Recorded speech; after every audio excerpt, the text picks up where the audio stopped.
It's a little after 2, so I think we'll get started. On behalf of Project Green,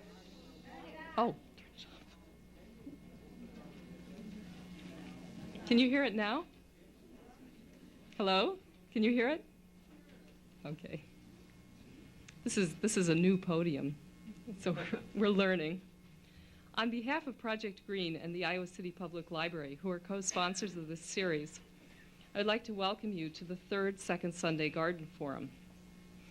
Our speaker is William Boone of Iowa State University, who will speak on how to be creative in your own backyard. I'm Alenka Chadwick, the information librarian responsible for the agriculture collection here at the library.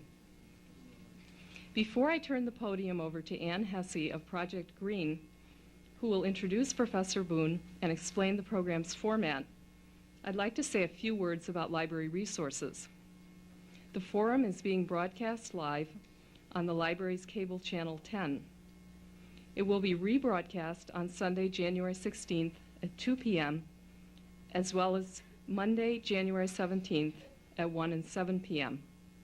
Thursdays are request days on Channel 10, so you can call between 11 a.m. and 9 p.m. to ask that any of the forums be shown. The tape of this program will be added to the library's circulating video collection, as have the tapes of the two preceding programs. When you arrived, there were some handouts on your chairs, including a book list. In addition to the book list, on the back table, there are a general guide to library resources for gardeners and handouts from the previous Second Sunday Garden Forums. Please feel free to take these. I've also brought some books which I'll put by the refreshments for your perusal during the break. I'd like to mention a few of them. One of them is Nature's Heartland by Professor Boone, our speaker today. We have some design books, for instance, The Garden by John Brooks, and we have some other books by John Brooks. These are particularly recommended by Bill Boone.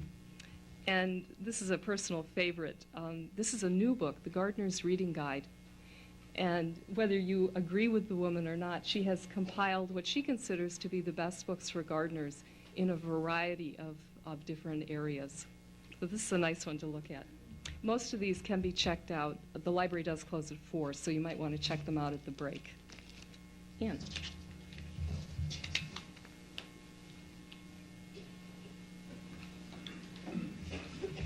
Before introducing our speaker, once again, I would like to remind you that your voices are not clearly audible as we videotape, and so we are asking that you write down any questions you have to ask of the speaker, and at the break, we will have you pass them into the end of the row and address them to the speaker in the question and answer segment of the program. Today's presenter, Bill Boone, has been a professor of landscape architecture at Iowa State University since 1973. His bachelor's degrees of agronomy and landscape architecture were from Kansas State University, and his master's degree from Iowa State University. For one of his courses in particular, dealing with native plants and their environments, Bill has written a book, which Alenka has mentioned, Nature's Heartland. And it does have 13 cassettes which he has developed, which supplement the teaching and the learning that you will receive from the book. And we're very happy to tell you today that this book has been nominated for the annual award given by the National Arbor Day Association this April. His topic, How to Be Creative in Your Own Backyard, will offer us creative design solutions for usable spaces around our homes. It will also suggest ways of developing a harmonious relationship between the house and your exterior environment, sort of extending your living space into the backyard.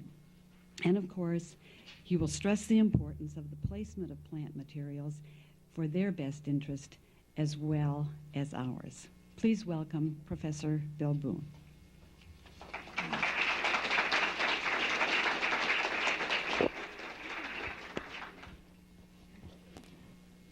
I'm I'm going to use this lavalier because I like to move around a little bit. And get it on.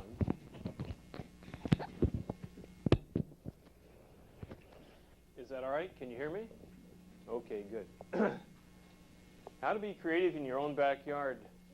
Creativity is sort of fallen to my teaching in the last few years, and I have a class that I teach, rather large class, on creativity, and so we get into all aspects of it. And in order to be creative, part of it is just to think in a different way and to see the world with new eyes, and to start to apply this then to what you do and what you say and how you live.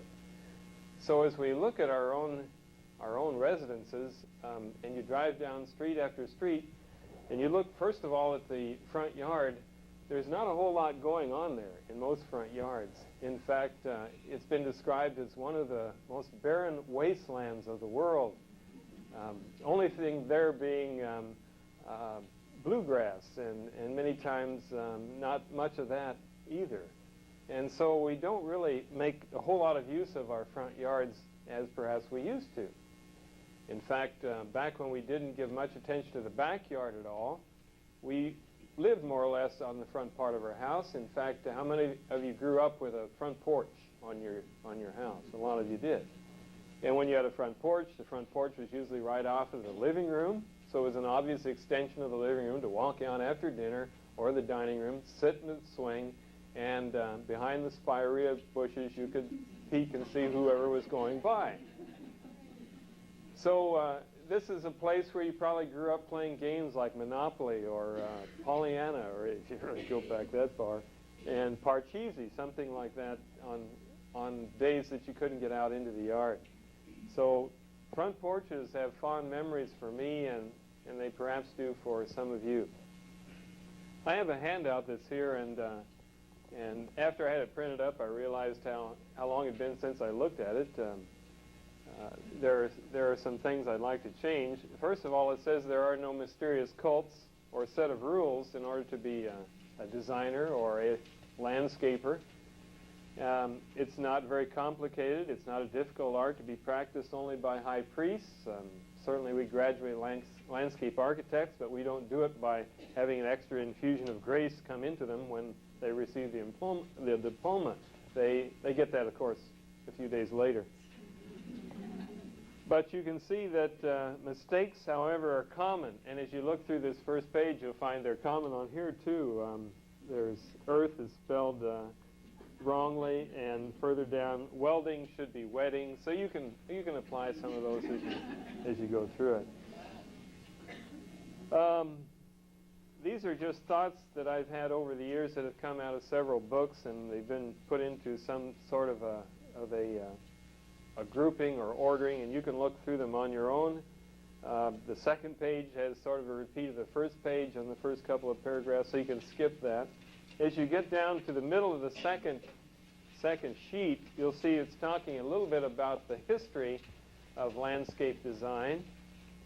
It talks about the Egyptians and how the houses and gardens were planned together, and that the garden was a transition between the wilderness and what was civilized living in those days. And in fact, back when landscape architecture was established as a department, back in the 1920s at Iowa State University, it was taught then that the garden was indeed to be planned with the house.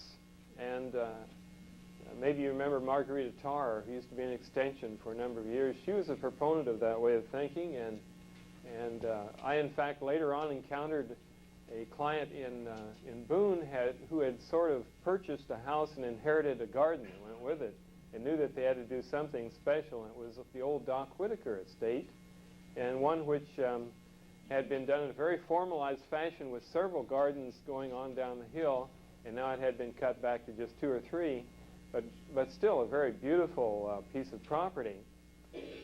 And she used to have tours of her garden, Mrs. Whitaker, as I understand, and you could do this if you called ahead, and you could bring any group in to look at their yard, and people would say, "Oh my, Mrs. Whitaker, this is so beautiful. I would like to do this where I live." And she'd say, do you have a house? And they'd say, "Oh yes." She'd say, "Oh, well, it's too late." Too late.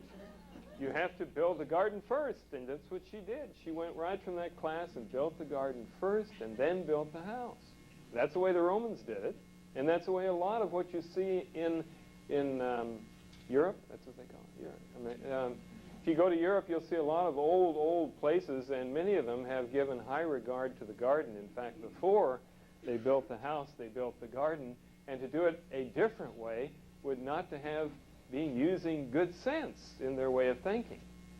So now when we start to think about being creative in our own backyards, maybe part of it is just to dig back and look at what's been done in the past and how can we relate it to what we want to do with our own. So we get down to what is garden design? What is a garden? Have you ever talked about that? Thought about that? I think a garden is a space that gives you a feeling of security so that when you step outside, like we're talking about here with medieval times or whenever they built those villas, that you felt there was some safety in going into this space without being devoured by whatever was lurking in the wilderness or by the fellow that lived next door if he was not on too good terms with you. So it's a space that you have a feeling, a sense of security. And also is a space that gives you a feeling of being inside when you're outside. So if you have those qualifications, I contend you have at least a halfway decent garden. You have something that feels like it has walls, it has some kind of floor, it has a suggestion of ceiling, and it's a space that is probably there for some purpose. In our Western culture, we're very much oriented to having things function well. It used to be during the Victorian period that we didn't give that much emphasis, but then we had some of our architects come along like Frank Lloyd Wright and Sullivan and a few others who gave us more direction to be not so much that everything had to be functional, but at least that we shouldn't be designing everything that were anti-functional. And so to get away from the Victorian, they started breaking the rules and doing things like building square buildings without windows and flat tops, which gave us lots of trouble with leakage. But they were innovations at the time, and we've sort of modified that now. But they were people who dared to do things differently. So as we look at your house, where you live, one of the first things I'd like to challenge is why do you have a foundation planting? You ever thought about that? What does that thing do out there? I mean, if you get back there to paint the house, it's sticking you in the back side while you're trying to work on the house, change, wash windows, whatever you're trying to do. That foundation planting is there, and it's a bothersome thing. And if you're fastidious, you may look back in there, and there's all kinds of papers and leaves and dead cats and who knows whatever that's hiding or lurking in that space between the shrubs and your house. It's not a very good R factor. In fact, they've proven that shrubs up against the building do very little, if any, to keep the cold out, and that's an important thing to think about, especially today. If they're moved out away from the house, they do a much better job of reflecting the wind. And so we get into a practicality of why do we have it there? As you look back at some of our big old houses, you can probably answer that, and that is because we had ugly foundations.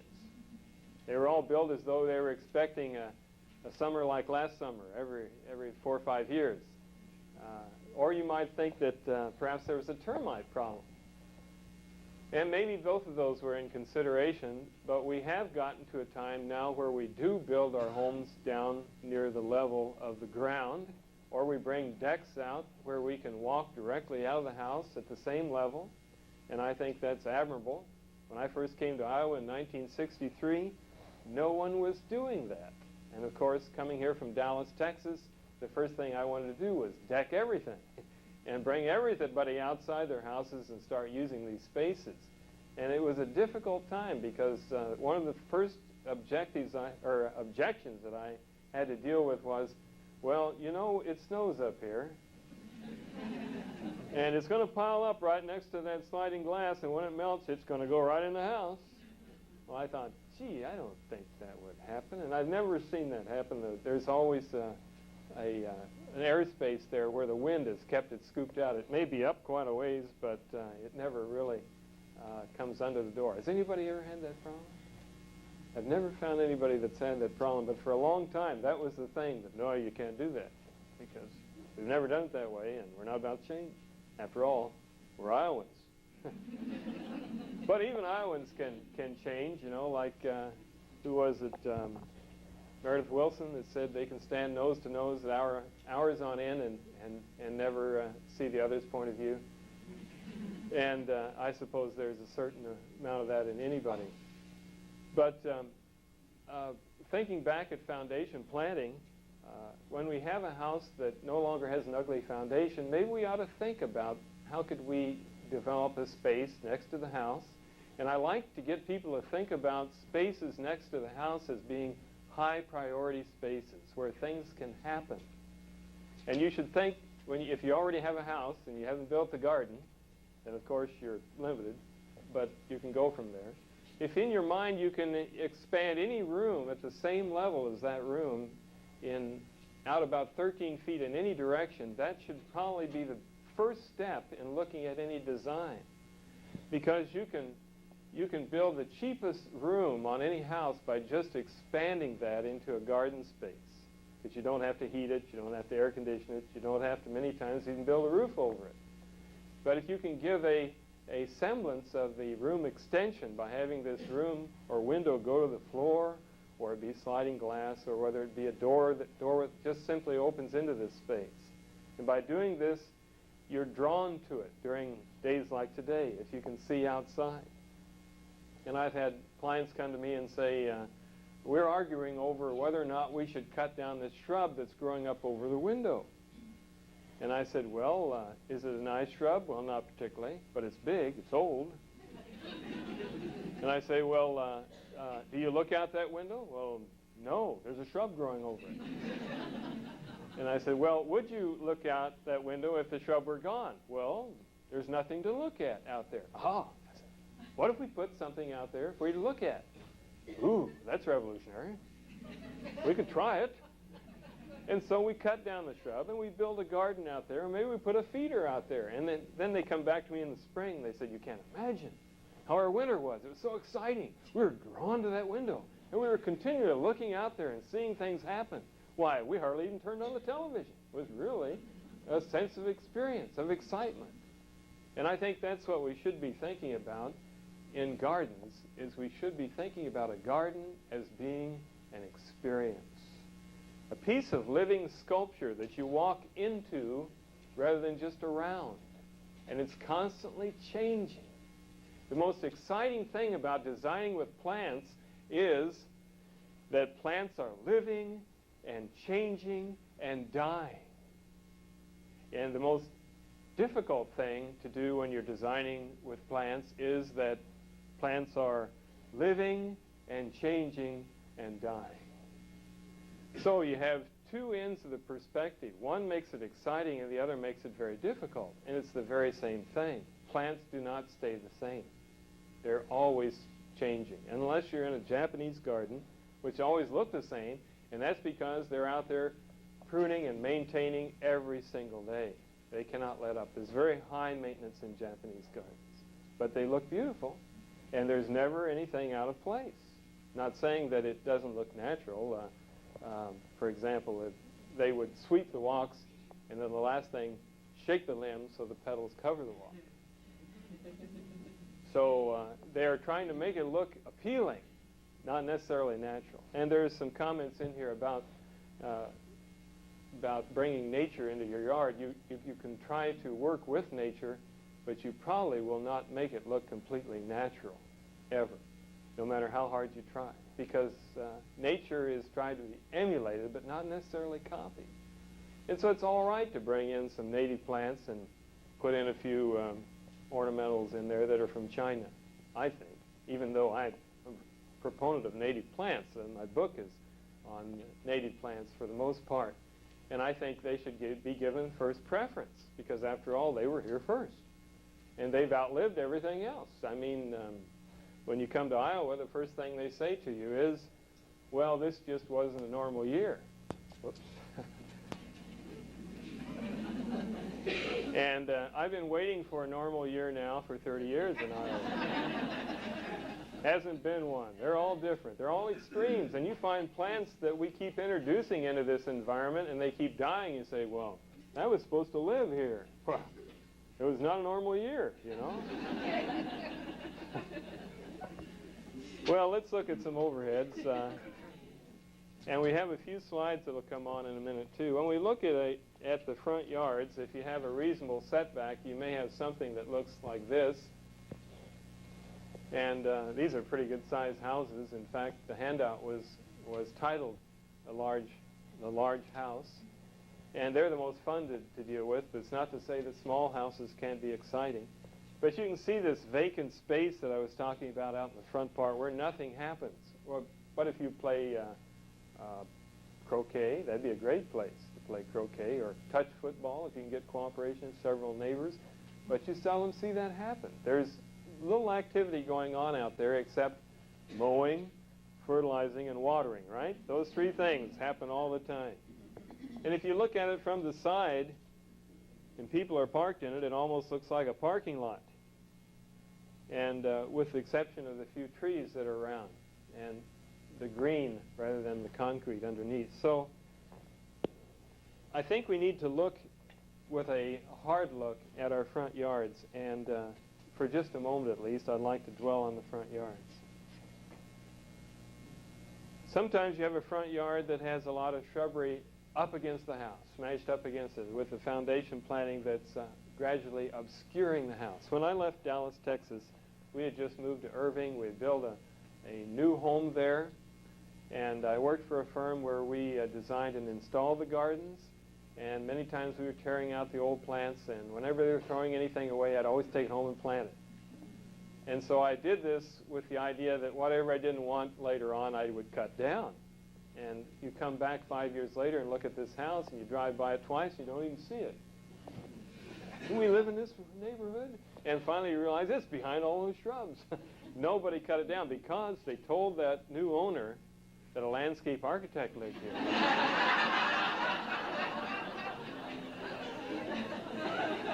And that person says, oh, I won't touch a thing, it's just right.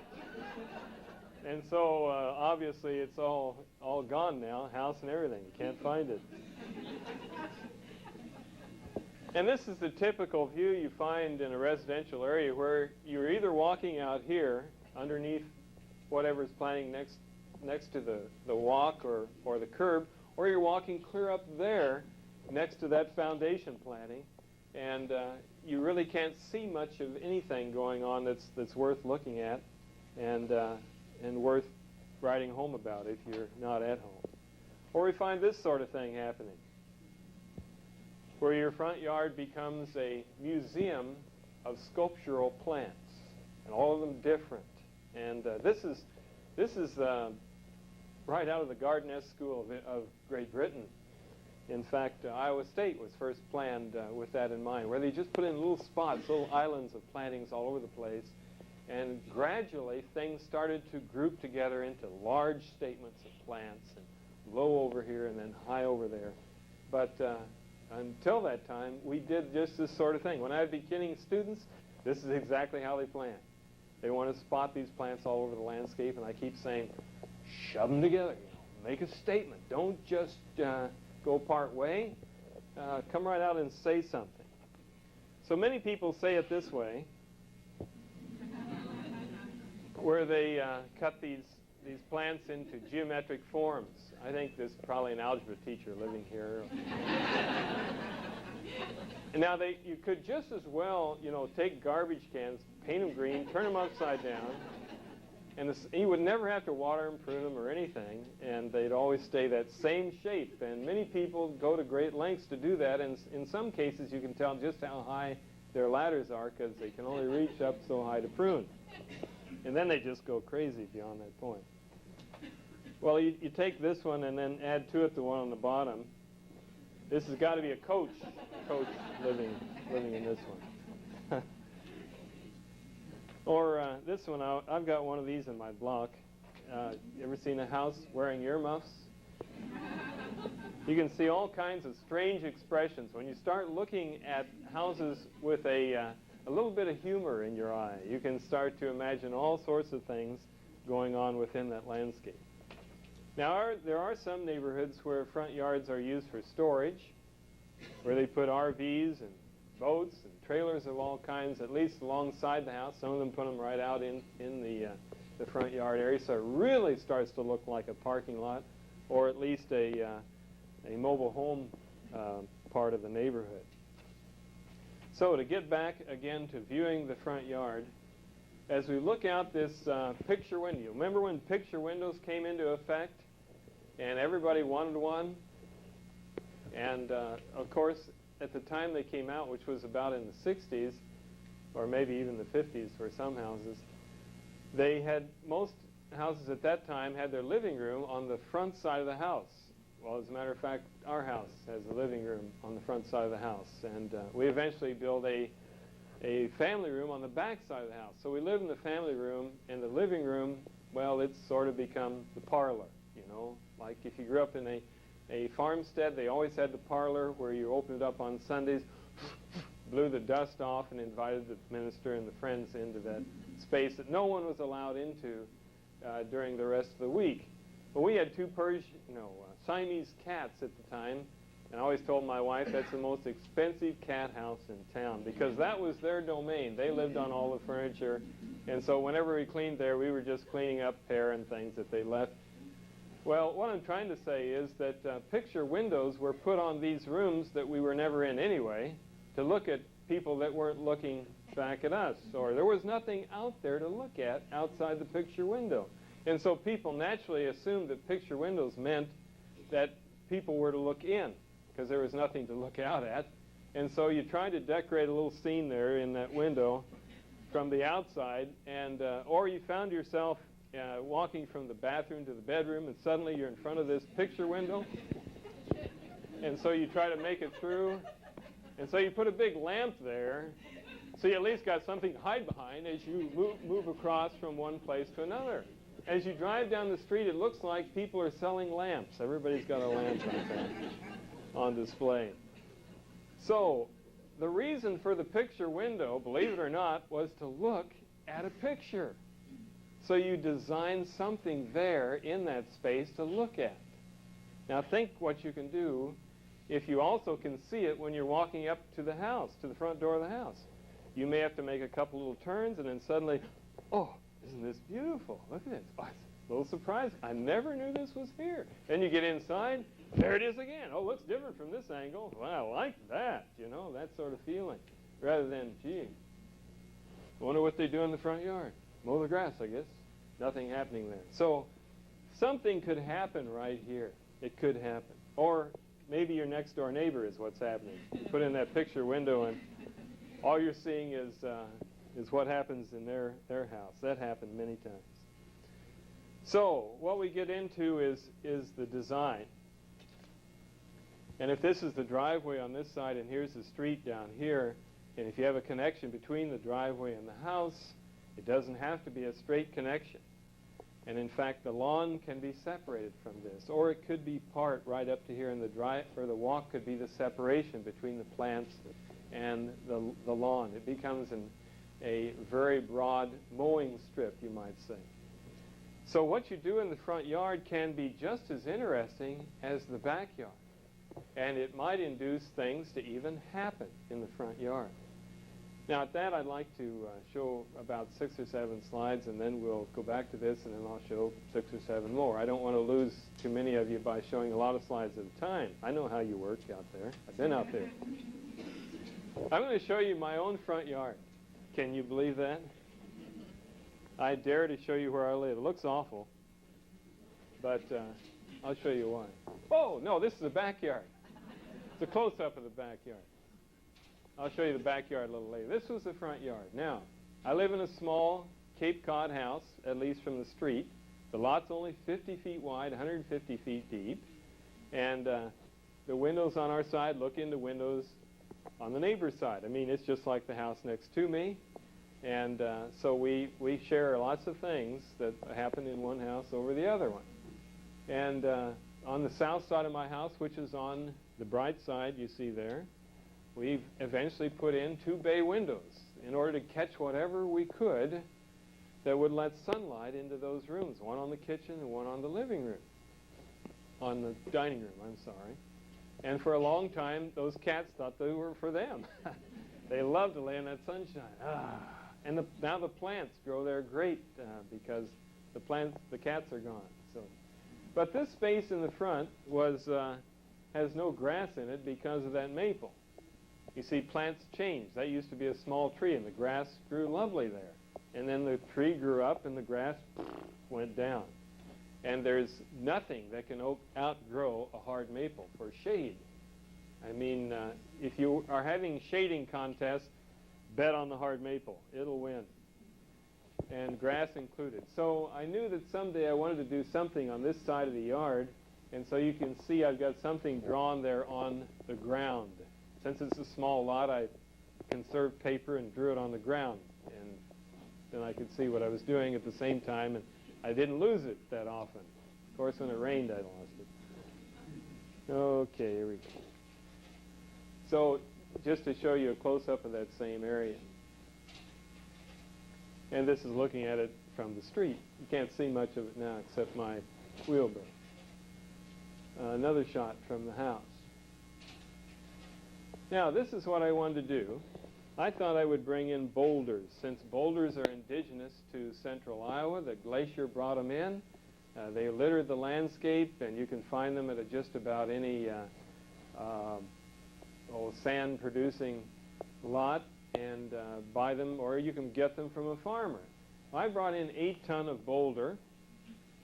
I brought in about that much soil and put it up against the house and retained it eventually with boulders and about that much sand and gravel. When we had all that piled in front of my house at one time, we nearly had wrecks in the street, people driving by. Oh my gosh, what are they doing there, Martha? I don't know. Looks serious.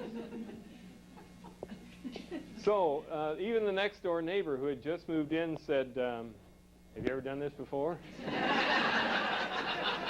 I said, yeah, I have. She says, well, they don't always turn out good, you know. I said, I'll keep that in mind. So we went ahead with it anyway. And eventually the boulders were put in place. The berms, you know what a berm is? A berm is just a place where you pile soil that you didn't know what to do with. So the berm was going to sort of wrap around this backside, and I was bringing bricks since I'd already used brick on the entryway and into the steps at the front of the house. And wherever possible, you need to pull the house out in the landscape. Don't make it appear as though you built the house and then built the garden, which, of course, you did. But you don't want it to look that way. You want it to look as though they were done at the same time and designed together. And so if you can't pull the lines of the house out, at least pull some of the materials out that you're using or some of the color out from the house. So this I try to do. So this is looking from the stairs out as this started to develop. Of course, you recall this was done last spring.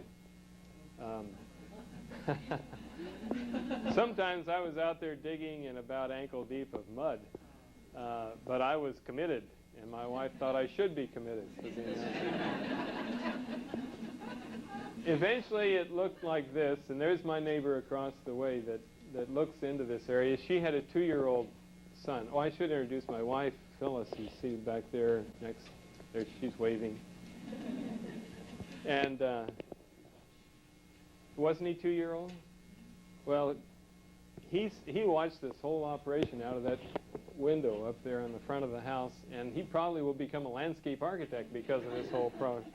Or maybe he won't, I don't know. But the whole payoff for this was that one day I came home, and the next door neighbor was reading a book to her son sitting on my rock in my front yard. And I parked the car and got out, and I said, what are you doing? And she says, I'm reading this story to my son. I said, that's fine, but why over here? She says, because it seems right. And I thought, oh, what a nice thing to say. It seems right to sit on that rock and read a book. to your son. And now she sits on our porch. She sits everywhere. I told her, you can sit anywhere you want, as long as I can take pictures of you doing it. And then eventually the neighbor kids moved in, and they were also sitting on the rock. And when my grandkids come home, they play games on the rock. I just think that's fantastic that they like that this flat rock that I put in there for table purposes as well as being aesthetically pleasing, at least to me, was part of that. Okay, we'll go back to the other now.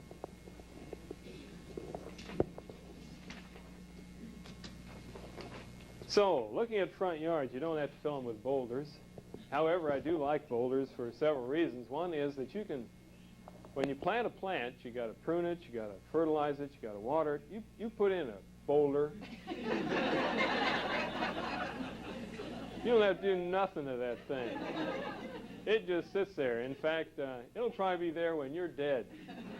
Long time dead. You know, that's going to stay a while. There's something permanent about it. You can go out there and put your hand on that boulder and say, oh, I think I'm in touch with my roots right here or something, because it's massive. And you can look at pictures of Nebraska, and you can still see the same rocks sticking up that the same pioneers went through 100 or more years ago, and they're all there. They're just the same, except now they've got filling stations around them and things like that, and highways that go next to it.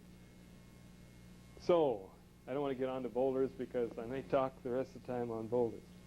So you can do things in a rather geometric way. In fact, this is one of the most easiest ways to design with your house, because your house is already pretty much a squarish looking structure. Most of them are. And so it's very easy to pull out these kinds of lines and these kinds of spaces. And you need to develop a space that's large enough in front of your house that if people are wanting to stand there and talk, which they often will do, or if they're trying to sell you something, you don't have to stand on one leg to do it. Maybe that has some good implications too. But you need to have room enough to have something happen, at least on the front side of your house as well as the back. There are several ways. Also, lighting can be part of this, which can help you find the front door. And having a tree there. Can you see the reasoning for having a tree close to the house, especially the front door? It starts to develop a space under that tree.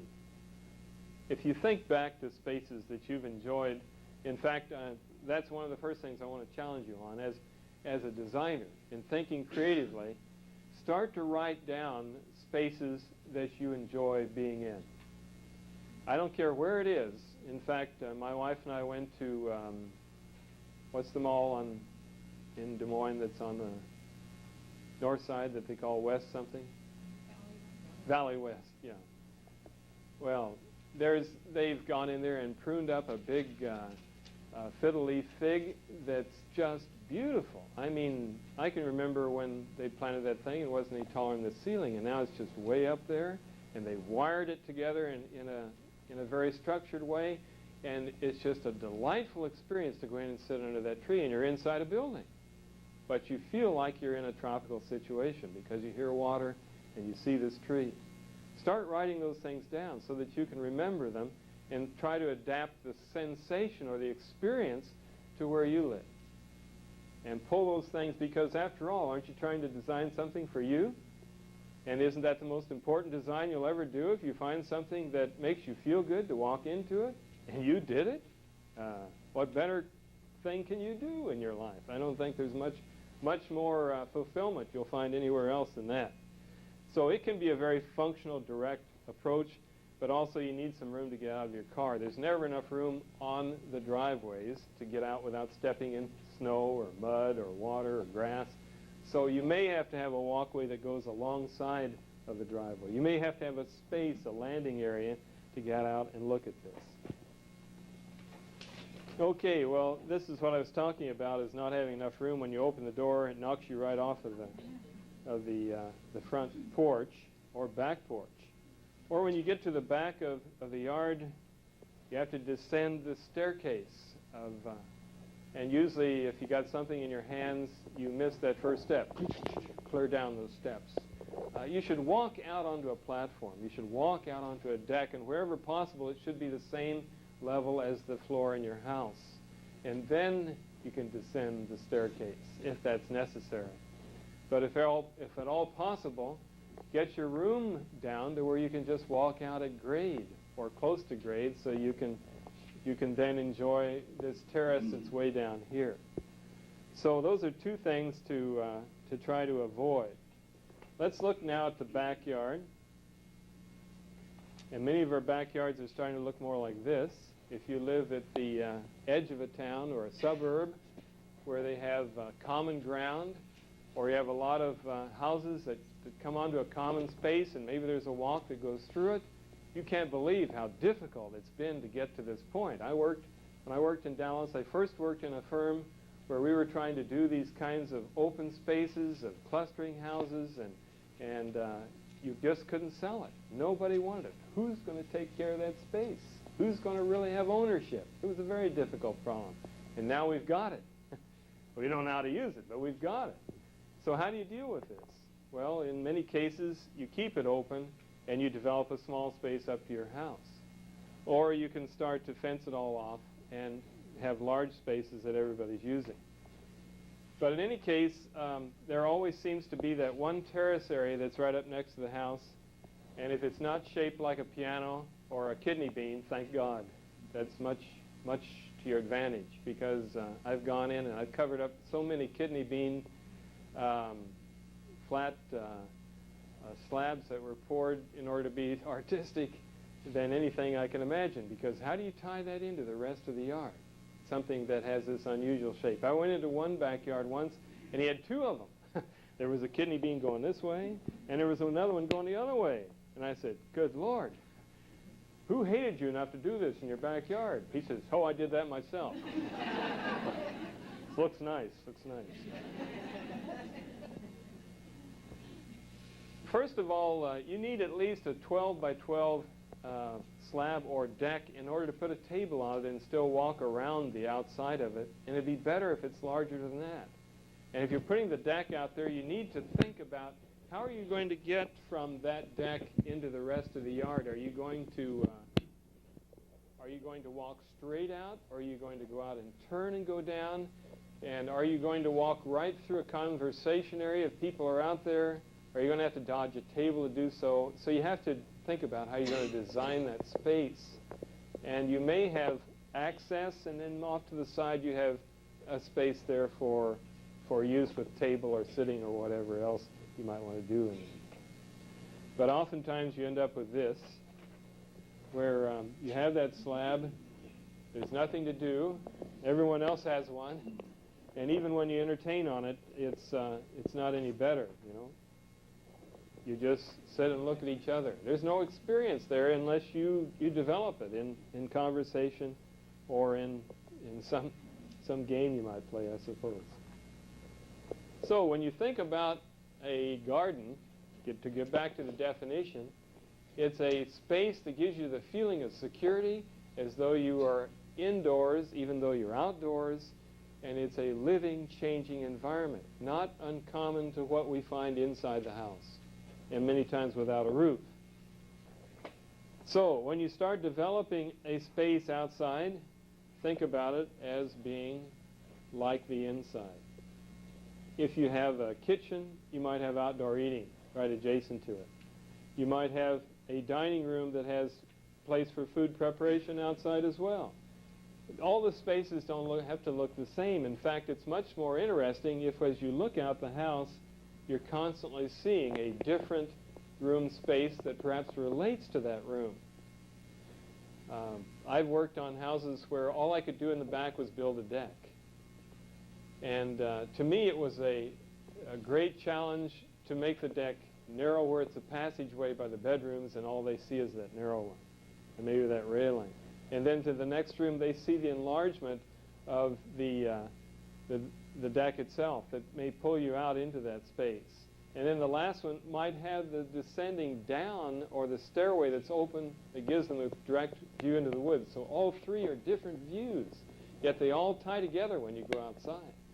The same thing is true when you're trying to do any kind of a design in the landscape. is to try to make them all work in that way. It's interesting to introduce unusual angles into the landscape.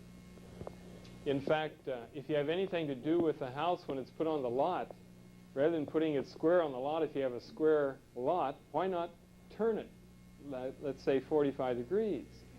Now what happens when you turn that house is that you start to develop triangles on each side of the house. In triangular spaces, you can do some really interesting, innovative things in triangular spaces. You ever walked into a triangular house?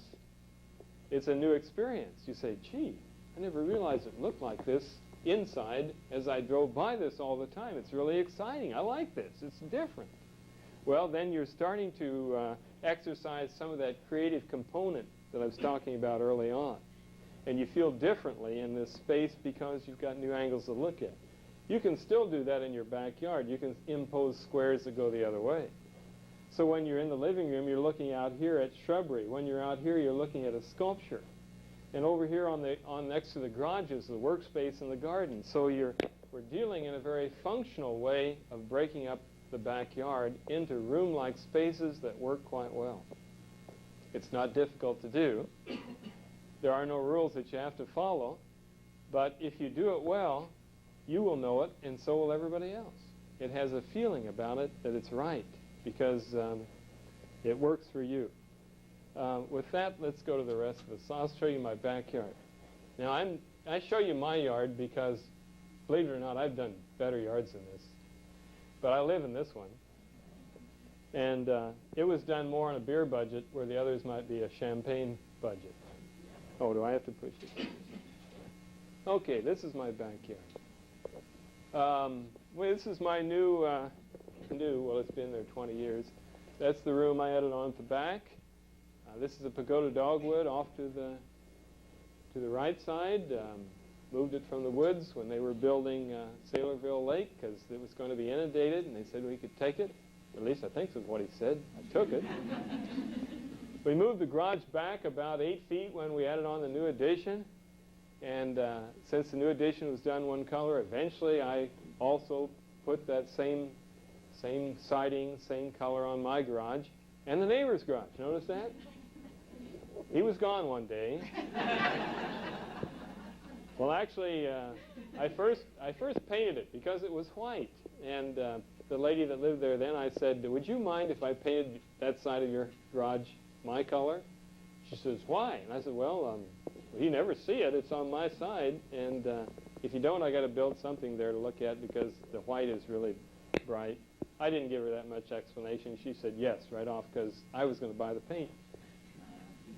So then, while she was still living there, I sided it the same as the garage that I was building, and now it's mine. When I look out from my house, it looks like it's part of my garden.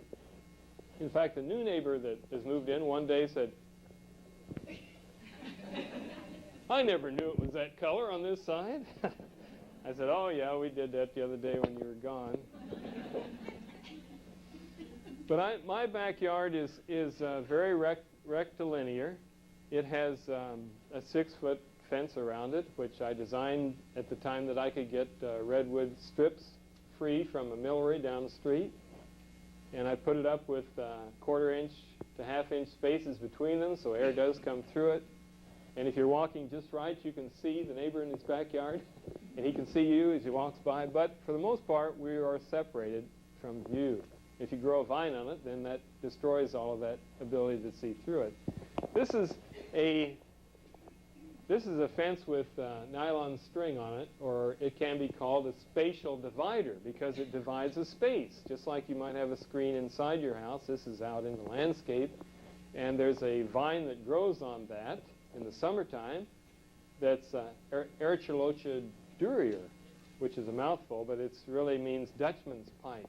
And I used to have a big redbud tree right here. It was beautiful. Then we had that ice storm a couple of years ago, remember that? And the neighbor's honey locust whoomp, came into my backyard and flattened out that redbud. So now I have a sunny backyard, and before I had a shady one. And this is in the summertime. So you can see that here's my vine giving that spatial divider a wall-like effect. And I have room to put in flowers, and my pagoda dogwood is leafed out. And there's a space in the center. Do you notice what's in the space in the center? What is that? Anybody? What is that? Grass. That's grass. Now, the reason I say that is because I'm always telling my students to design with grass. Why would I say that? I say, I don't care what you do in this space, but first I want you to design the grass. Now, usually that's the last thing they give any consideration to. But I tell them if they can design a shape for the grass, then they can work everything else in around it. And it will probably function well as well, because they're grouping the grass into one big clump. And then if you want to do something, at least you have a space to do it in. You don't have to mow around any trees. Everything is pushed off together. You can fertilize them all together. You can take care of them together. And so the grass becomes a very important element in that design year-round. In fact, I've been thinking about design or writing a book on design, calling it Design with Grass. I think it's so important to think about how the grass, what role it plays in the landscape. So you may not agree with that, but I want to challenge you to think about it at least.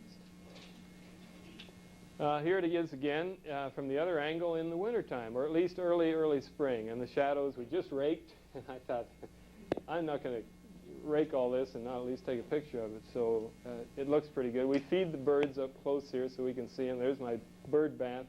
It's right on the ground, so the dog can drink out of it too. But he died. It wasn't from drinking out of that.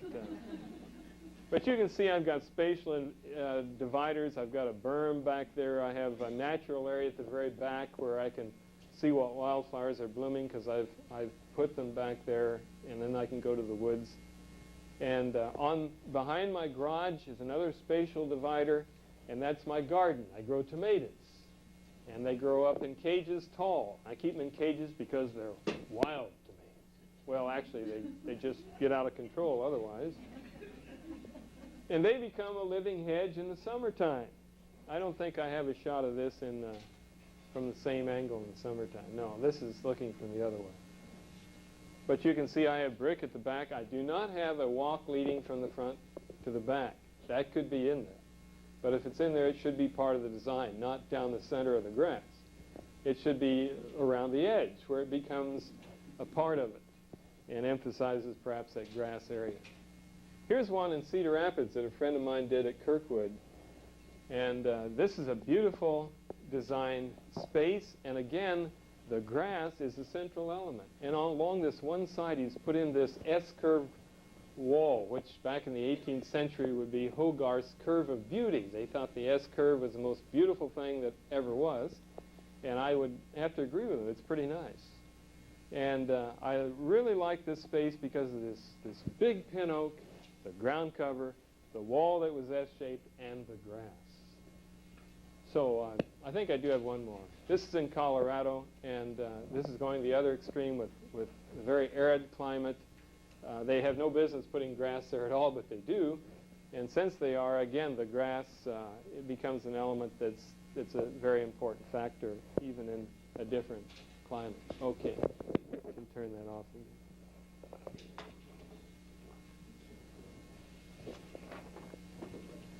So, thinking about outdoor spaces again, some of these spaces might even have been excavated in order to achieve them. And this is one where you might be behind a garage, or you might be behind a wall, or you might have a retaining wall around one side. But it does have a room-like feeling. You can start to see how these things take on this semblance of a room. Here's one which emphasizes that very, very ideal of having an overhead plane, a ground plane, a vertical plane that's developed in many different ways. The vertical plane can be partly fence, can be partly vegetation. It can be the side of the building as well. So I'm trying to show you the importance of a room-like feeling. Here's another one where the first one wasn't too bad. They were starting to get there with this, but the edge is not clearly defined. Where you get to the other side, then when the lawn becomes the central element, the edge is clearly defined, and there's a feeling of continuity. How do you achieve unity in a design? By repetition, by repeating elements or continuing a line. And this is important in art, but it's also important in any other kind of design as well.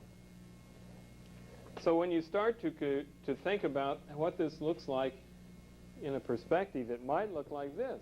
Now, is this a room? I ask you, what do you think? I see heads nodding. Don't rattle too much, but they're going up and down. I would agree. It's a room-like space. It does not have walls, but it is defined. There is an edge to it, and it's got grass in the middle. I like that. Remember, designed with grass. Here's some other ones.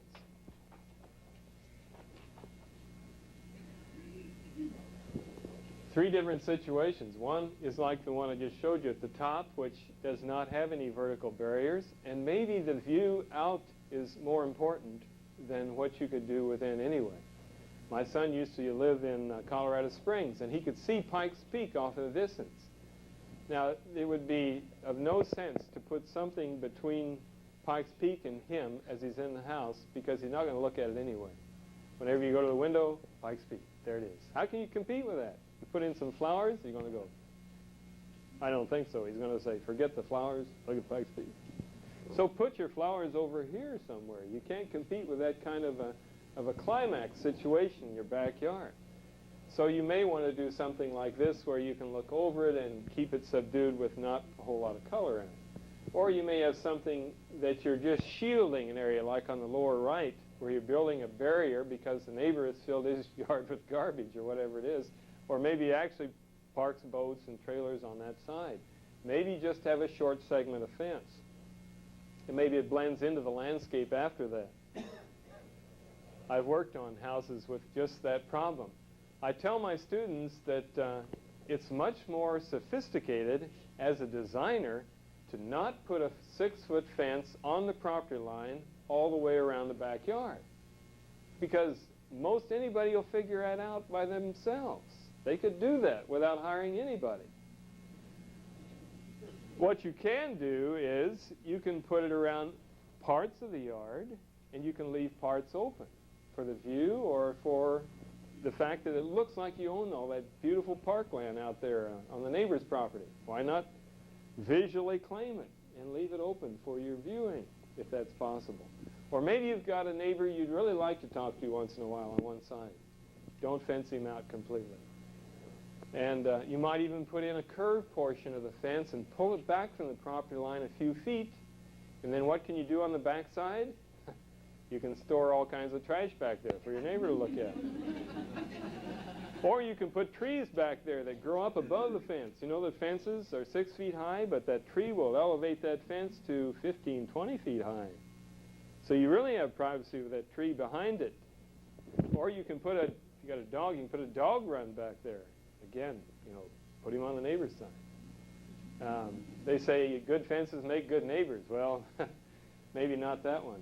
But it does help you functionally to do a lot of things that you can do by separating it from that side of the yard.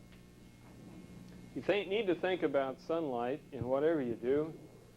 And of course, if you have any preference, you would build everything on the south side of your house if you live in Iowa, because you're going to have the blessing of sunlight coming onto it and warming that side of the house. You're going to be able to look out into it and see flowers coming up earlier. You're going to have the protection of the house behind you from north winds, and you're going to have the blessing of sun coming in the windows on the south or southeast slightly if you have a preference or an option to do that. Because a window is a solar collector. You heard that? Sun comes through glass and it gets trapped in there and it can't get out. And if you have a way of storing it, you can heat the house through the night, like some masts in the house itself. If you don't believe that, why, if you have a door on the east side like we do, and as it gets into springtime, the sun will come through that winter glass door, and you can fry cats in there. You know, I mean, if you leave them in there. Or you grab hold of the doorknob. Wow, that thing is hot, and it's a cold day outside, but it really gets hot. That's the whole concept behind greenhouses, is allowing the sun to come in and trapping the hot air. In fact, it's called the greenhouse effect in solar collectors. So here's another one emphasizing views. Like I talked about, if you want to claim the neighbor's yard, you can leave an opening so you have a view. If you want to block something off, you can put up a fence or a portion thereof to block it off and to make it more scenic from your side. There's all kinds of ways to deal with all kinds of properties. And some properties that slope off will be handled in one way. Other properties that are in a very enclosed or tight living neighborhood might develop a very intimate space in your backyard. And you might do something overhead that causes a shadow pattern.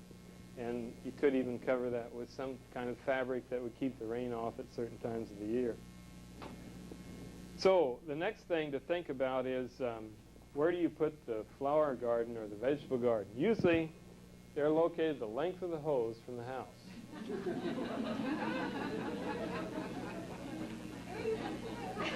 And you like to have them out there because if they're too close to the house, after you come back from vacation, they're all grown up from weeds anyway, you don't want to see them again. You know, just get it out of my mind. In fact, put a fence between me and it, and I won't have to ever look at it again, because when I do, I know it's nothing but work out there. Well, there are better ways to do that, of course. For example, here's one way where you have your garage on this side, you have your living area on this side, and so you have all the amenities of outdoor living here. You have a work transition area between the garage and the garden is back here, either on the other side of a fence or on the other side of a hedge, and completely out of view, and yet can be just as an exciting experience to go into that garden as the other side, if it's well kept up. And if it's not, you can just do like the spare bedroom. Just close the door and forget it exists and not be worrying about it. These can also be handled with vegetation, and you can actually put vegetables planted in within the plantings. They don't have to have a space of their own. You can deal with them. In fact, one of the top gardeners in Dallas, when I worked on his yard, he was a camellia grower. And he would have beds of radishes mixed in among his other flowers and camellias. And I asked him one day, "Why do you do this?" I said, "Do you eat all this?" He says, "Oh, no. I just like to see the texture it's growing." And he would incorporate this many times into his design.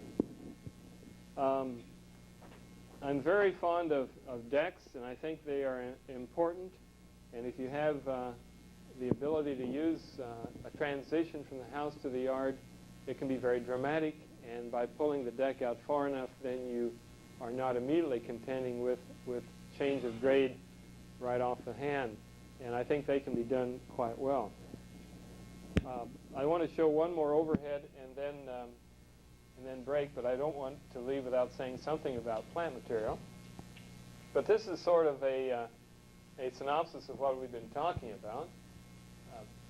Here we have a driveway coming into the lot, which is entry and arrival, and that can be segment B. Then you have plantings that might go partway around the house, at least on the front side, or maybe not. You have lawn that pretty much ties everything together and may take a shape of its own, and you have an outdoor living area, E, at the back of the lot.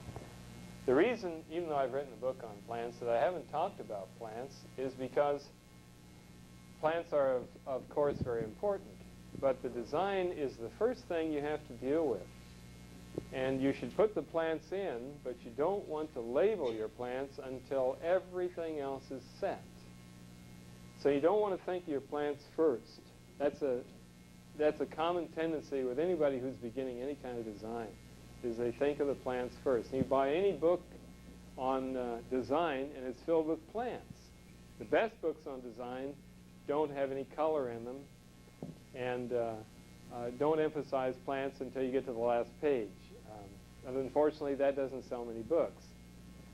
So most people think of color and plants right from the very beginning. You should really try to put that on hold. Put all your plants over here and then do the design. and then show on the design where the plants are. And then after you have your reason for doing it, your objectives for doing it, you say, now, what am I trying to achieve by putting this plant here? Do I want it to be a specimen? Is it going to be blocking something out that's on the other side of the fence? Or what am I doing with this plant? And then you start going down a list of plants that fill that category and choose the best one to serve that purpose in your yard, one that will grow in shade if it's in shade, in sun if it's in sun, in the soil that you have, and so forth.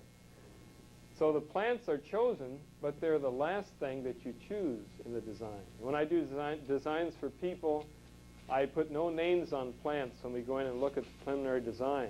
We look at the design, we talk about what these plants might be, I learn what preferences of plants they like, and then I see if they will work into this design in the way of growing there, because you don't want to sentence this plant to death in a position where it won't live if you can avoid it. You want to have a garden that's healthy and not always mildewing, or one that's having great difficulty in staying alive and putting people who are taking care of it to a great deal of trouble.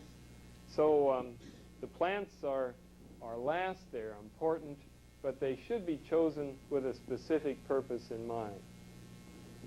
Now, along with this, I should mention that I do have favorite plants that I like. I like plants that are about the height of this room, that will grow like an umbrella, and that you can walk under them. And they give a room-like feeling under that umbrella. One of these is a redbud will do that. There are a number of crab apples that will do that. And maybe an amber maple, but there's not too many.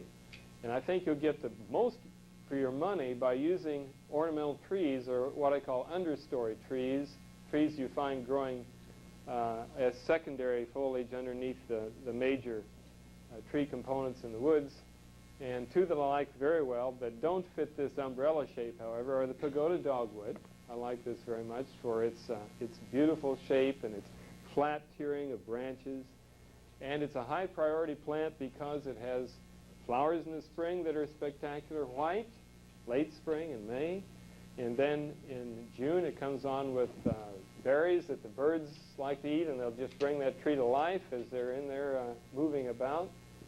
And then in fall it turns a deep wine red, but in the wintertime, because it is a dogwood, it has a red cast to the branching, and when a cardinal flies into that tree on a sunny day, bing, that whole tree lights up red with this complement to the cardinal red. And being from Iowa State, that's important. And then one other one I can't but mention, and that's the serviceberry, which is shadblow serviceberry, or Juneberry it's called, and it too is a small, slow-growing, deciduous tree. Now, why is slow-growing important? They're easy to take care of. They don't get out of hand. You don't plant them and in 2 years, boy, what am I going to do with this plant? It's eating the house, that sort of thing. It's very petite, grows slowly, and even the old ones aren't very big. And it has early spring white flowers. It has good fruit in the summer that are about the size of the end of your little finger and very edible. They used to make serviceberry pie. In fact, pemmican used serviceberries in them back when the early settlers were here. And it was a very common plant in the woods. And then in the fall, it turns an amber color, which is beautiful. In the winter, it turns a gray, which I think is attractive. Perhaps that's its low-key season of the year. But I would mention those small trees because they're a height that are very enjoyable. They do a lot of things. It's seasonal change, and they can also add much in the way of specimen plantings in your yard. They're the sort of things that you want to be right out there for everybody to take notice of because they're really spectacular. I think we'll stop there, and then we'll come back in 15 minutes for questions. So write them down if you got any, and we'll come back and talk about it.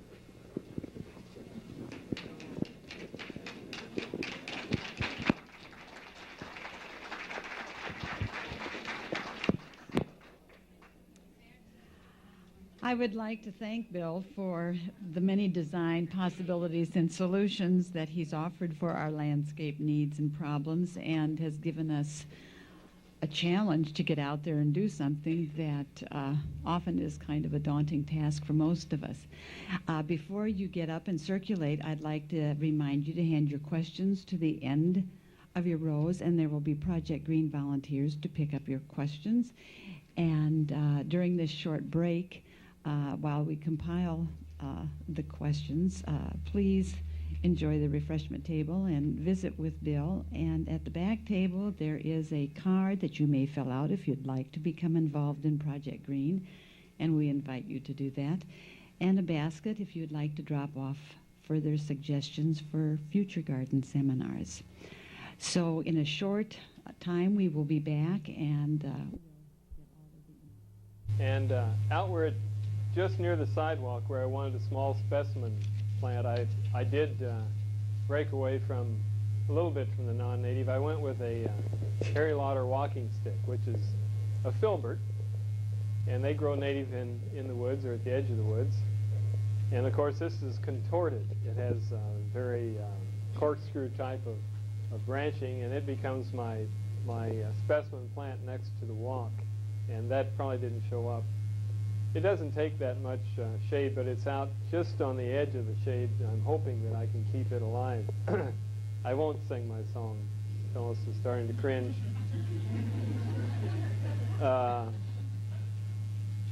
My father was English, and he grew up. Anybody remember Harry Lauder on records, old 78s?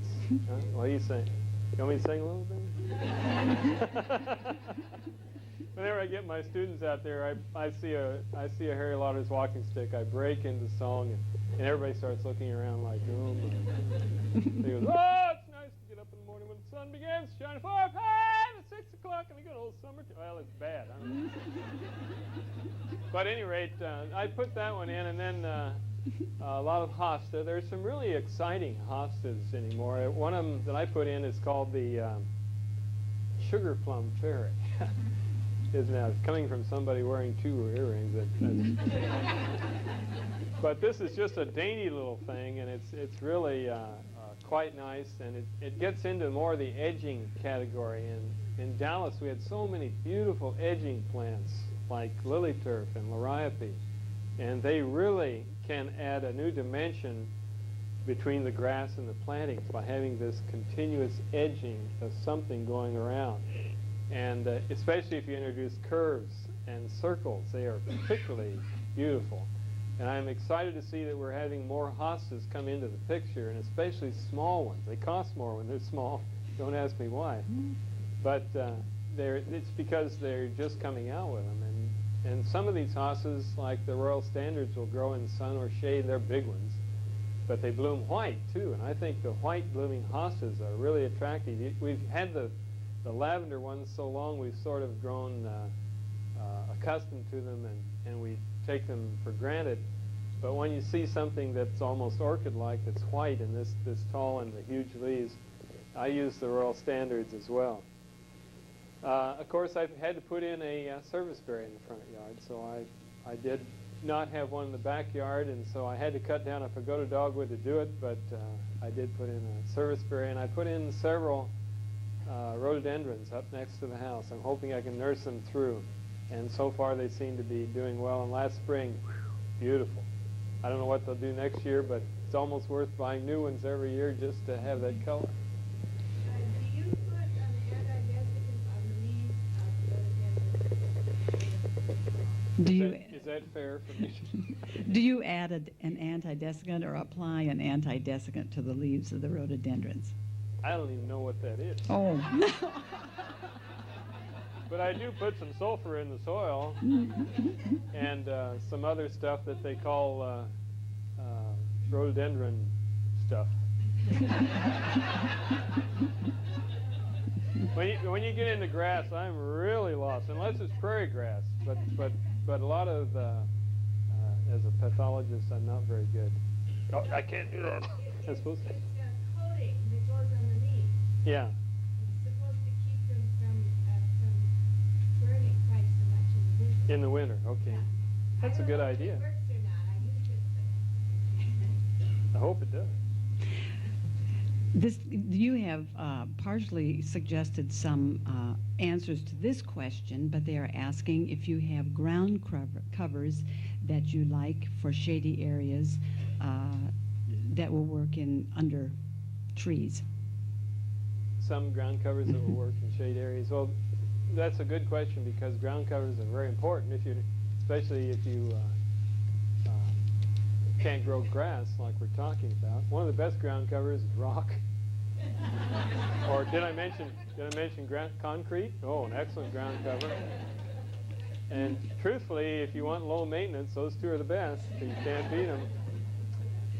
But to get into plants that are ground covers, the first one I would recommend would be Vinca minor. And it's a little hard to get established sometimes, but once established, it will do quite well. It likes to grow in the shade, but it will creep out into the sun. You plant it in the sun, it'll probably die the first year, but it'll creep out there on its own if you don't watch it. It'll sneak out there. Another one that's excellent are the winter creepers, Euonymus. And there are a number of different kinds of little leaf winter creeper, big leaf winter creeper, winter creeper, just plain old coloratus, which is used a lot. And those are excellent, and some of those will grow right up your trees or the side of your wall too if you give them a little help or support. And then one that's native that I like, which you may not agree with, is greenbrier, or not greenbrier, woodbine. The new one, greenbrier, but woodbine or the Parthenocissus quinquefolia. What's the other common name? Virginia creeper. Sure, that's the one you know about. Virginia creeper. And you find that a lot in the woods. And I have it at the back of my lot where I said it's a little bit unkempt and like the woods, and that's where I have the Virginia creeper. And it has huge palmately compound leaves that will just grow up this high and cover the ground on the berms. It really goes all over it. And but then it will come on after the wildflowers and completely obliterate everything. And then it has sort of a pale yellow color in the fall. If it's in the sun, it'll go bright red, but if it's in the shade, it'll be pale yellow. It's hard to control. It'll go up your trees, it'll go up your fences, it'll go up you if you stand there long enough. It's just very, very prolific in its growth. So I don't always recommend that to everyone. But one I like a lot that we used to use in Dallas, Texas, and when I came to Iowa, I looked through the native list first off and found it on the native list, and then I couldn't find it anywhere. And that's Lysomachia, Lysimacha, Nummelaria. Nummelaria. I'll let you figure that out on your own. But it's called moneywort, and don't confuse it with gill over the ground, which is ground ivy or blooms purple, the one that you hate and gets into the grass and you can't get rid of it unless you get weed begone. Well, this one blooms yellow, and it grows like your fingers overlapping, and if you put in a berm, which I like to use berms, and again I'm talking of leftover soil, and the berm is many times destroyed by other plants because you put a plant on there that's either a tall ground cover or a small shrub. In a few years, you say, gee, I thought you had a berm out there. And it doesn't look like a berm anymore because the shrubs have taken it over. Now it looks like shrubs.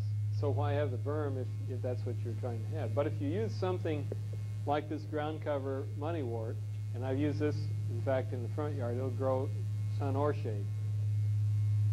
And it is native, especially in this part of Iowa, along the rivers. You find it down the Wapsie, underneath the floodplain trees, and it'll grow under the snow green many years, and it'll come back year after year, and it's easily planted, and it's beginning to be more available in the nurseries. Anyone know that one other than me, by the way? Well, a few of you did, good. And it blooms yellow about middle of June. And I like that one very much. Pachysandra is sort of the Cadillac of ground covers, but it's hard to grow. You need to have good drainage. It's good on berms, but you need to have sand in there where it will absorb a lot of the moisture and run off quickly. And it likes shade. It likes a lot of special treatment, but it is a very deep green, good ground cover. In the sun, people don't think of them, but junipers are excellent ground covers. And low-growing junipers that are prostrate, I don't want to say the other word. And they grow flat on the ground. Things like blue rug and Waukegan and Andorra, and all these will grow and not tolerate shade, but they like full sun, and they provide an excellent mat. And things like blue rug will actually grow over railroad ties or concrete or anything and cover it up, and you'll never know it's there, winter or summer.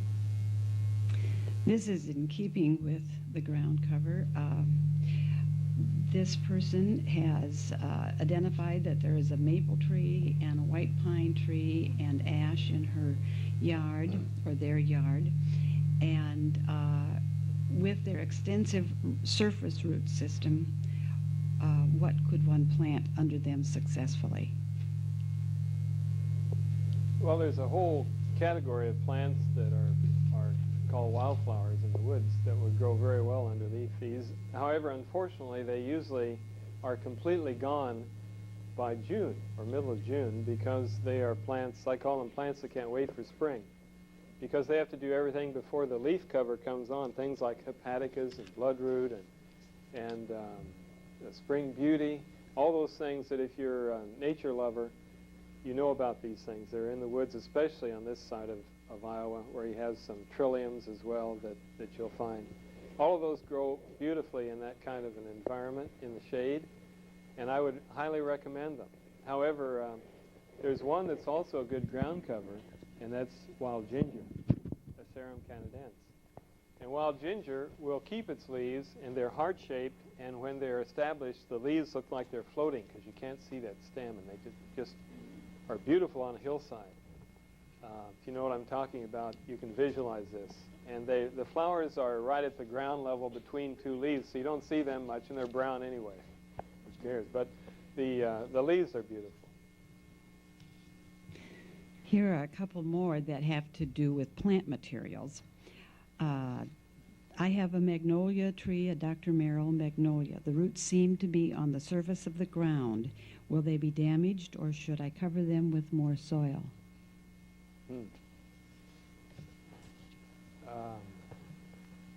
I don't know much about magnolia trees or roots, but if the tree's doing fine, I would say it's probably all right. Most trees that have surface roots, they're doing that for a reason. They don't like anything growing on top of them, like silver maples, red maples. They all are very shallow root, and you can hardly grow grass under them. I hadn't noticed it that much with magnolias, but I wouldn't cover them. I would recommend not covering them, because I don't think a magnolia is one that would probably deal with that well. Anyone have any suggestion contrary to that or other ways? Let's go on to the next question. Is there a ginkgo without the berry and odor problem? Ginkgo is a tree that everybody likes because there's no known diseases or insects that bother it at all. And proof of that is there are fossil leaves of it around, which show it's been here 200-300 years at least. Who knows? A million years, I don't know. It's a slow-growing tree like an oak, and yet it's tolerant of many conditions, so you're finding it more and more as a street tree downtown, in fact. I've never been that fond of the ginkgo tree. It always looks to me like somebody took one of its roots and stuck it in 220. As a form, it doesn't attract me. The leaves are really exciting because they're so innovative, so creative. I just love the leaves. They look like fans. Now to get back to your question, I hate to say this, but it's the females that are the problem. If you can get a male ginkgo, that's what you want. You won't have that fruit and smelly problem, but the fruit on the female ginkgo smell like rotting flesh. If you've ever smelled that, if you haven't, go smell a ginkgo. That's what it is. And we have several of them in Ames, right next to a place called Gifted Hands. And in order to go in that gift shop, you track in all this nice-smelling fruit. The time you get in here, you say, do we really want to stay in this place? So I think that they have to deal with the problem of, because you don't know until the tree is about 20 years old whether you have a male or female. And so that's the problem. They can't tell for sure, and you hate to invest that kind of time and money into a tree and have it then produce the fruit. There are several named male clones propagated by cuttings in Wyman's Great. book on trees, 1990, here in the library. That's a good source right there. Named varieties, male varieties. Yeah. Unfortunately, people have not been reading that book, and they're planting the wrong kind of tree. Yeah, Wyman has a lot of good suggestions for clones and varieties of that kind. This question has to do with a landscape which is on the down slope. How would you suggest they handle, give them some design solutions for being on a sloping yard? Don't mow. Don't put in grass, in other words. I'm assuming this is a kind of slope that you tie the rope on the lawnmower and then pull it back up.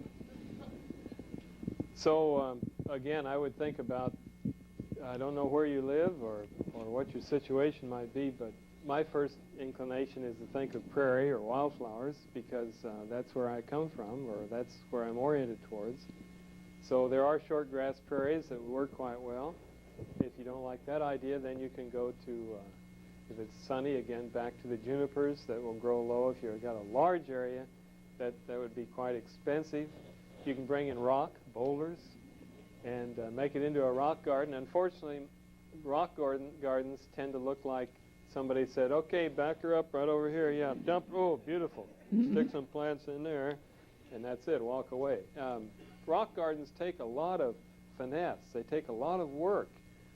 Just like the Japanese, they study it from every angle, and they don't make those rocks look like they've been dumped. They use them as symbols there, but I try to use boulders as though you're just seeing the tip of the iceberg, and that a lot of it is buried. And so that can be a very appealing design on a sloping piece of ground. You can cover it with railroad ties. I guess that's about all. You did mention rock gardens, and there was a question relating to rock gardens. How would you integrate rock gardens into your home landscape?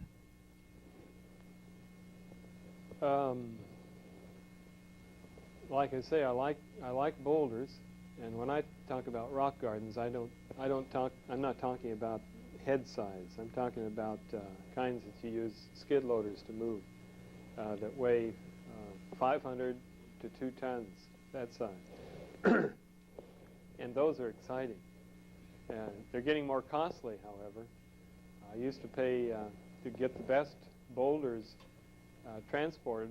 He would bring them on site for 5 cents a pound, which is $100 a ton. And that seems expensive, but when you're talking about something that's sculptural and lasting, that's really worthwhile. But now his price has gone up to 15 cents a pound, so I'm looking for another dealer, you know. So look for your sources of rock, first of all, and try to find something that's within your budget and that they will deliver.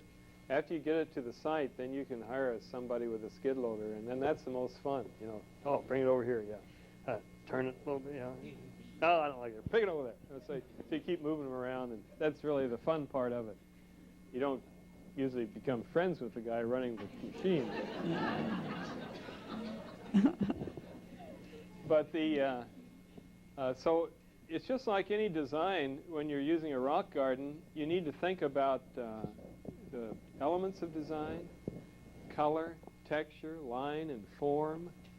And when you get a successful garden, you have at least 2 of those that are very prominent, and probably all 4 that are there. And you also have to think about the principles of design: balance, variety, repetition, climax, and contrast. All of those come in very strongly into rock gardens because they're so textural, and usually they are not only color, but the size of the leaf and the placement with the stone. And you try to make it look like a natural area, yet it's not really natural. You want people to feel like it could have been this way. And that's what you're trying to achieve. What was the question? Integrating it into your home landscape. In your home landscape.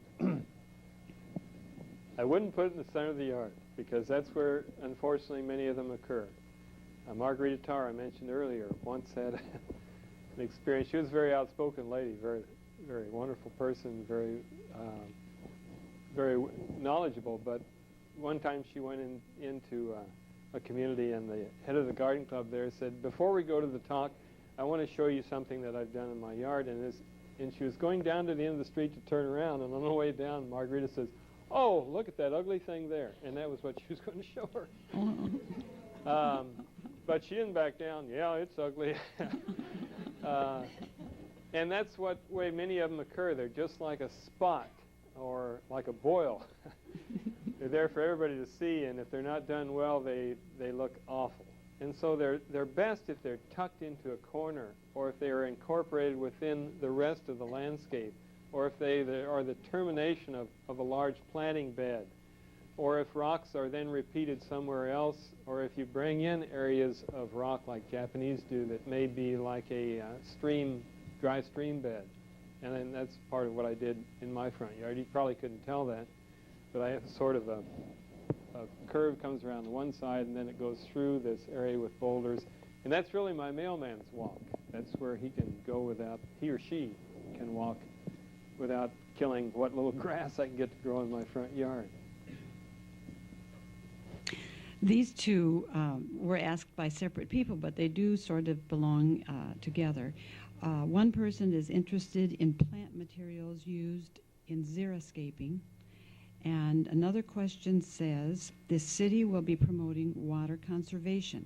What will this do to the flexibility of different landscape designs?" Xeriscaping is with low maintenance.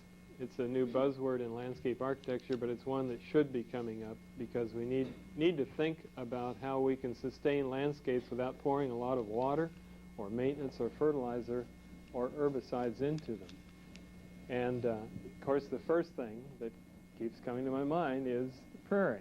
And the prairie is the perfect xeriscape because once established, they're hard to establish because their roots go down first, like putting money in the bank. The interest has to build up before you see anything coming out of it. And it may take a year or two, but when it comes in, then it will stay for as long as you allow it to stay. And the prairie is a very diverse, wonderful system, very complex, and it will bloom like a perennial garden, but it's best to plant your flowers first and then your grasses later. Because the flowers are so competitive, it's difficult to get them established. You'll have to bring them in piecemeal as individual plants otherwise. But you can seed and start the forbs growing first and then bring in the grasses, and you'll have a beautiful perennial garden that will bloom from frost to frost in a good prairie, whether it's a dry upland prairie, which would be a xeric prairie, or whether it's a mesic prairie, which would require a little more water. But they are absolutely the best. And then, of course, you can go into, when you talk about this kind of landscape, you're really talking about native plants. Or else you're going into plants that are succulents, or on that order that are kind of like cactus that will require little care and little water.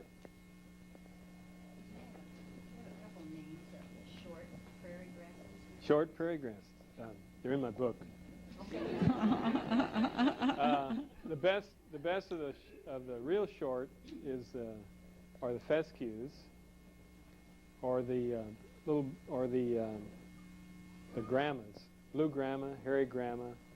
They're very short. And then when you think about moving a little west of here into a drier situation, the buffalo grass, of course, and it really intertwines and becomes tough to tear apart because it has these rhizomes and all that reach out. I played on a golf course in Nebraska that had buffalo grass in it. It was really an experience because you'd ground your club and it'd grab hold of your club. You didn't know where it was going. But in your yard, it'd probably be all right. But it will grow over the curb, which I think is kind of nice. But in Ames, they just pulled it all out because they got tired of trimming along the curb. where they had it planted. Are you familiar with the plant Lewisia? Lewisia, Lewisia, No. I'm sorry. which might be a dry land plant. Uh-huh. Well, let us go on to another question. How can I incorporate a clothesline into a backyard design?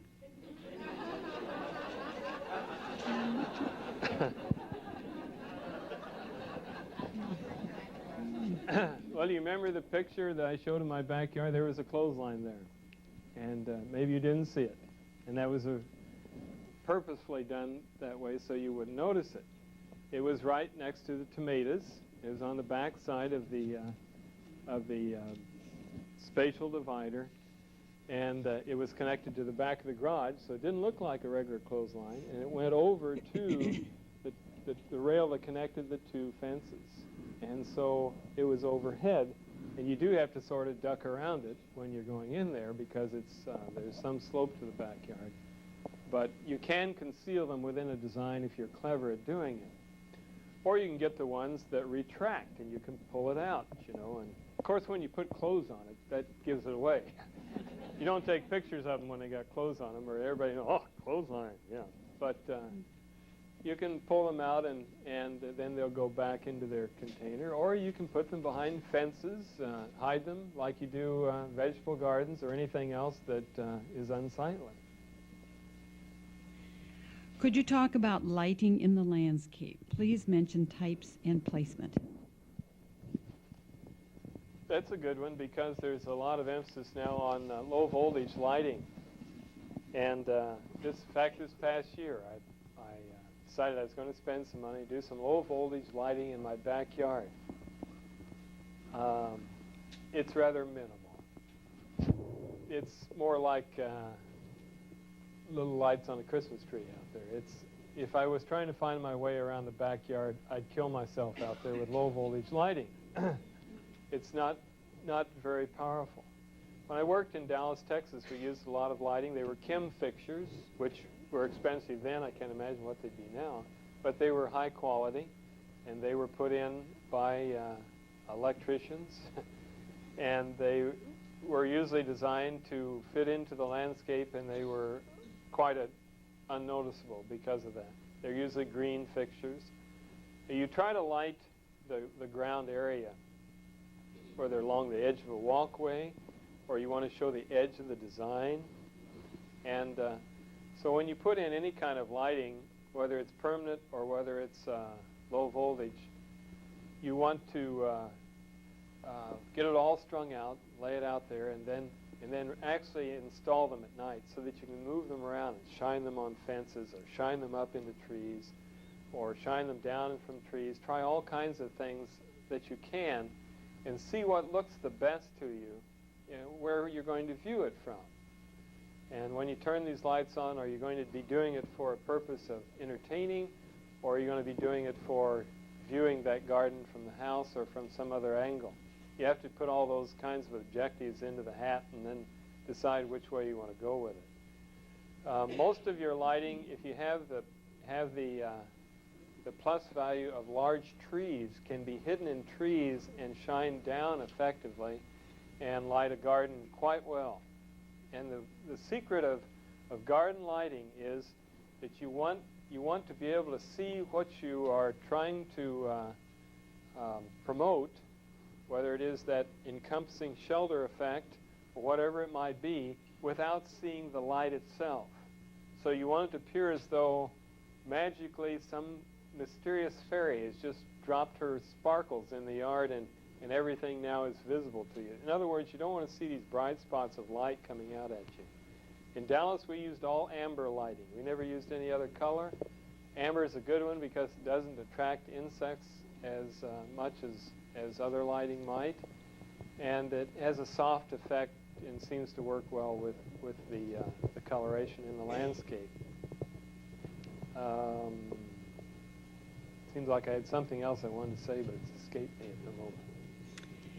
Do you have advice on fencing a yard for the security of young children? What materials would be aesthetic materials for fencing? Well, there's all kinds of fencing with young children. I can remember when I was a child, I can remember my dad putting up a fence in the front yard, and it was just a wooden fence with chicken wire on it. And while he was building it, I was climbing over it. So it is difficult to keep children contained in fences, especially if they're sort of hyperactive. And I was always a climber, so I've got a granddaughter that's a climber. Boy, can she climb. And so I'm not sure you'll ever keep them completely contained, but you'd like to slow them down a little bit so you can at least get to them before they're on the other side. And by putting in any kind of fence that's that's horizontal, it's just like a ladder to a lot of kids. They just think right over it. So vertical, think in vertical ways, or chain link. There's nothing wrong with chain link. In fact, I never thought much of chain link until we got a dog. And then I put up one segment of chain link along the north side of the property before the tree fell, and it was only about that high. And they are really very versatile design, and you can put it up by yourself. You can take it down parts of it. It's reusable. It's quite an imaginary piece of machine or machinery, and it can be hidden, of course, behind plants, and unless it's a very tall chain link, and you have very, very active, very tall children. But I think that anything with the use of plant material would work well, or going to something with more of a vertical member than a horizontal member for children. How do you design a patio around window and stairwells? And this is a diagram which I will let you see.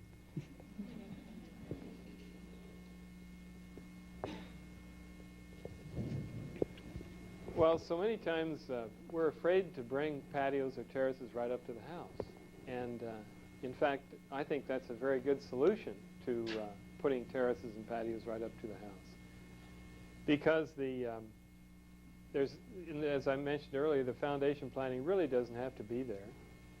And oftentimes the terrace or patio area makes everything easier to maintain by having that kind of a clean appearance. I wouldn't like to see it all the way around the house or even all along one side of a house, but at least a part of it could come right up to a house. Or the terrace and patio could go right up to a fence on one side, especially in a small yard like my backyard. The terrace on one side goes right up to the fence, and and the fence is almost on the property line. So you can walk up and just about touch the neighbor's backyard by walking up to that fence.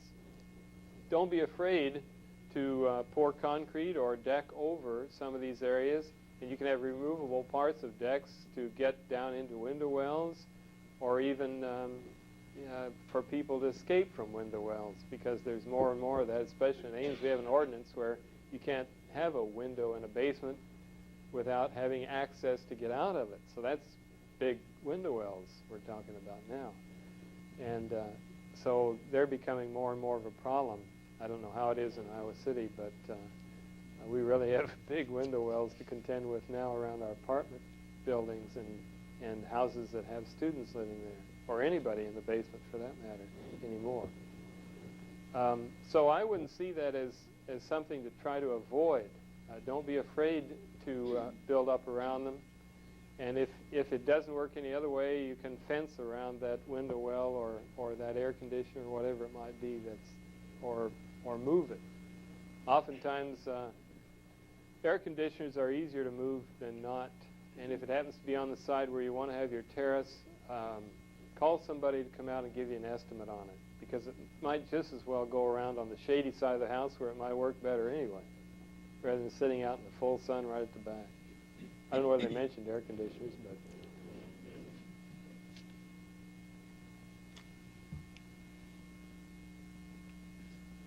but another way is to snake the terrace or deck in between all these things and just build around them, and you can hide some of them by putting in an appropriate shrub at the right place, or tree that can help soften some of that or hide the fact that it's there. But you can do some wonderful things with decks if you have that room to do that. And many decks can be built on just 5 inches of step between your door sill and the ground. And in fact, I worked on an old swimming pool where they had so many different additions of concrete and stone and brick. It was a hodgepodge, and we covered up a good portion of that with a deck that sat right on top of all of that, and became the unifying factor of the whole backyard around the pool. And it really did a wonderful job for that experience. I'm not sure I solved this problem, but it's hard to do from a sketch. They may like to talk to you afterwards. Another design problem, and I think this is a rural home. I live about 70 yards off the road. My front yard is about 70 yards square. Do I keep my design up around the house and leave the big yard out front? We would like to screen the cows on one side of the house, which is a neighbor's cow pasture. And again, there is a diagram.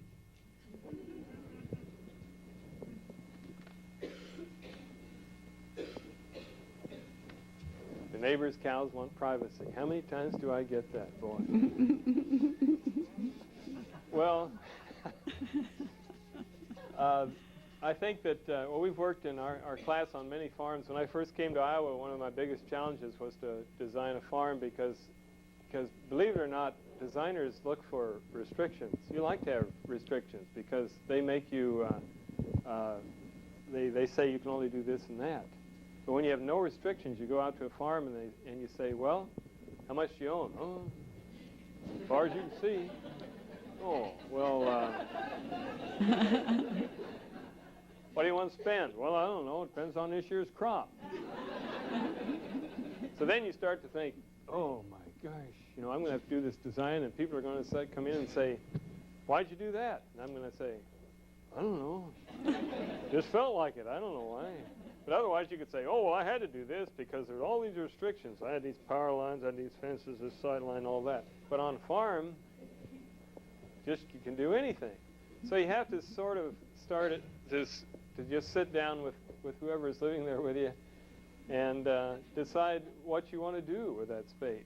And I think most farms, even though they won't admit it, once they develop a private space up next to the house, they really enjoy that. And it's, again, just like an addition of a room on the house. You can still go into that space and take in all the sunshine and the elements of the outdoors, but still feel that security of having some privacy in it. And so I would suggest you think about that. As far as screening the cows, it's probably cheaper to do with vegetation than anything else because usually you're talking about a pretty long stretch of exposure there. So putting in high shrubs, and I like viburnums, and there are a lot of native viburnums that are overlooked, or gray dogwood is a good one. I try to stay away from honeysuckle. It's so much overused, and it's had all this aphid blight that's been after it. And lilacs, I like lilacs too, but there's a lot of those. So I usually recommend viburnums in that category. Things like a nannyberry viburnum or black haw viburnum. And what else? Are they evergreen? No, they're not. You want an evergreen? Okay. The best achievement for a solid fence in an evergreen is arborvitae. And planted like 3 or 4 feet on center, you'll get a really solid evergreen fence. And they'll grow with some shade, but mostly like the sun. And they are native as you go up north, up to the boundary waters. You find them growing right next to the water. But they'll grow in fairly dry situations, and they're about as dense an evergreen hedge as you'll find. And they'll grow up 15 feet tall or higher. Find them around cemeteries a lot. I mean, don't dig them up there. I'm just saying. That's where they use them. In fact, when we lived in Dallas, one of the solidest plantings of arborvitae I ever saw was along a railroad track, and the track ran right through the center of town, and I didn't know it was there, which is kind of a safety hazard when you go across the street. Oh, there's a tree here. because it really was very well hidden behind all these arborvitae. That was the last of our written questions, and you may want to stay and visit longer with Bill, but I would like to ask Alenka to come back to the microphone for just a brief announcement.